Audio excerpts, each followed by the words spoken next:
வருவாய் தருணம் இதுவே அழைக்கிறாரே வல்ல ஆண்டவர் இயேசு வண்டை.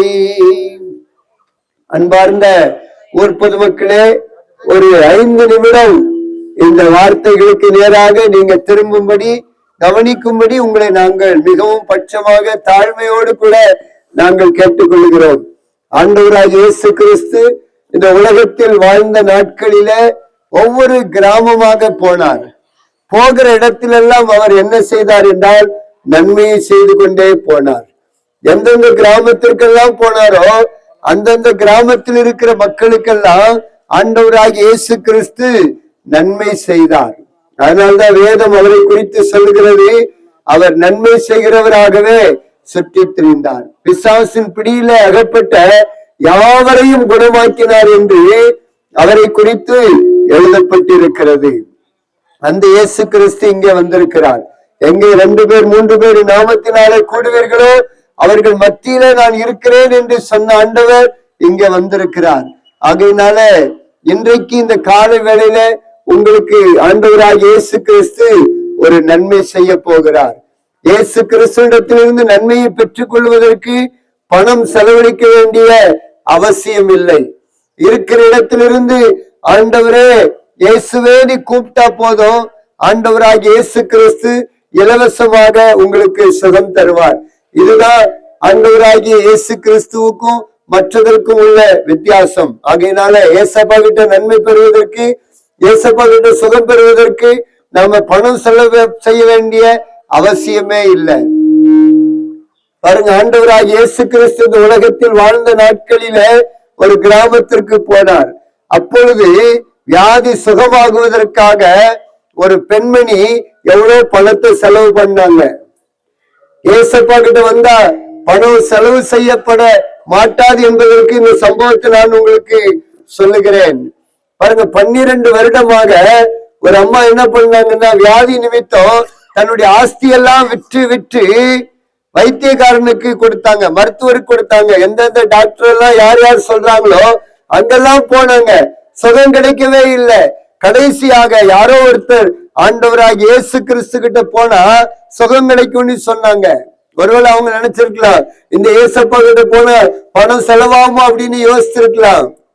ஆனா பாருங்க, அவங்க என்ன பண்ணாங்க அப்படின்னா, சரி ஏசப்பா கிட்ட போய் தான் பார்க்கலாமே அப்படின்னு நேர ஏசப்பா இருக்கிற இடத்துக்கு தேடி வருகிறார்கள்.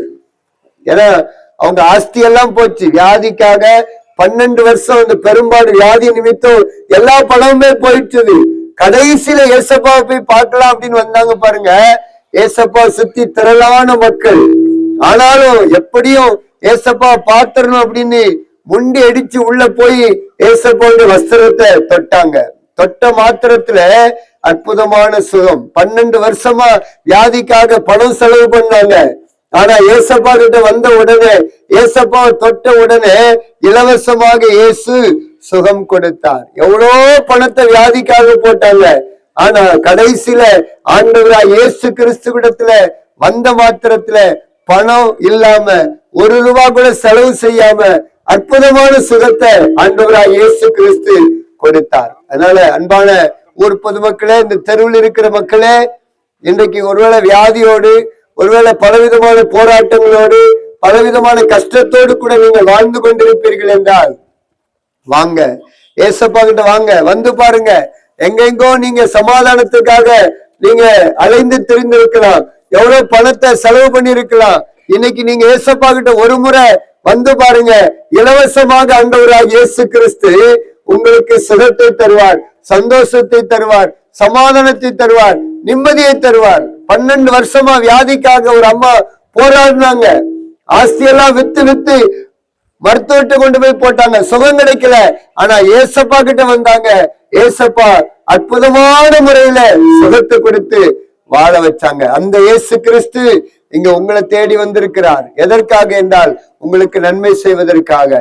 முற்றிலும் இலவசமாக ஆண்டவராகிய இயேசு கிறிஸ்து உங்களுக்கு சமாதானத்தை தருவார், சந்தோஷத்தை தருவார், நிம்மதியை தருவார். ஆகையினால நீங்க யார் வேண்டுமானாலும் ஏசப்பா கிட்ட வரலாம். இருக்கிற இடத்துல ஏசப்பான்னு நீங்க கூப்பிட்டு பாருங்க, அற்புதம் நடக்கும், அதிசயம் நடக்கும், பாவம் மன்னிக்கப்படும், பரலோக வாழ்க்கையை தருவார். இப்போ உங்களுக்காக ஒரு சின்ன பிரார்த்தனை நாங்க செய்ய போறோம். ஆகையினால இருக்கிற இடத்திலிருந்து கண்களை மூடி கொஞ்சம் கவனமா ஏசப்பாவை கூப்பிட்டு பாருங்க. ஏசப்பா உங்களுக்கு நிச்சயமாகவே அற்புதம் செய்வார். பரலோக தகப்பனே, இந்த நாளுக்காக, இந்த வேலைக்காக நன்றி. இந்த கிராமத்தில் இருக்கிற எல்லா மக்களுக்காக செபிக்கிறப்பா.